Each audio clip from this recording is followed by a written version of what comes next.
Hello everyone. Today I'll be showing you how to plan a cross-country flight to another airport. Cross-country simply means just flying to a different airport. It doesn't mean across the country like I was thinking it doesn't earlier in the year.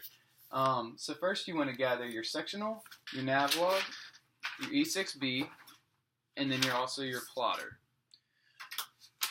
So first what you're going to do is you're going to take your sectional and you're going to find what airport you're leaving out of and find the airport that you're going to. You want to mark a line in between them that's as straight as you can get with using your plotter, and then you're going to measure that distance. And this distance needs to be accurate so we can make sure we have all the accurate times and information when flying to this airport.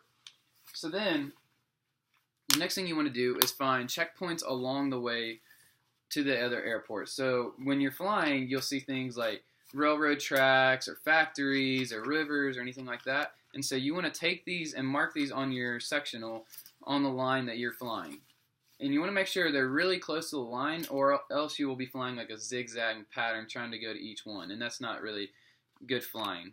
And so then once you find each one, you want to make sure they're about 10 to 15 minute intervals. So that way it's not so much compacted, so it's not like every 5 minutes, 5 minutes, 5 minutes, or like 5 minutes an hour, 5 minutes an hour, so that wouldn't be as accurate either when flying. So then you want to mark these down on your navlog.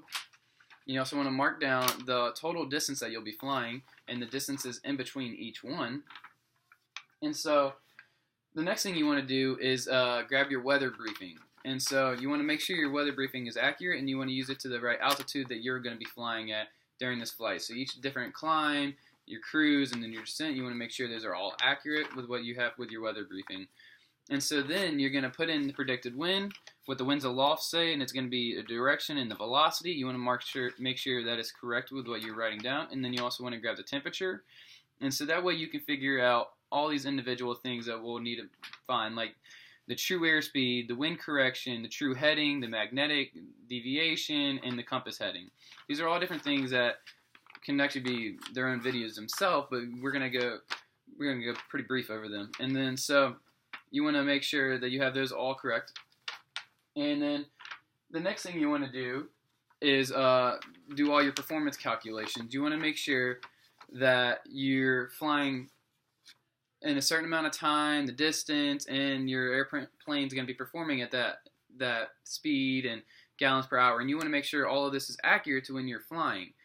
And so you also want to find that using your PIM, because it's all in there. And then so once you finish that and you go through each single section of this navlog like we did in class, you want to add it all up, and then you'll have the fuel. You want to do the fuel remaining, the fuel used, the ETA, how long it's going to take you to fly. You'll have everything filled out, and you'll be able to fly to a different airport. Thank you very much.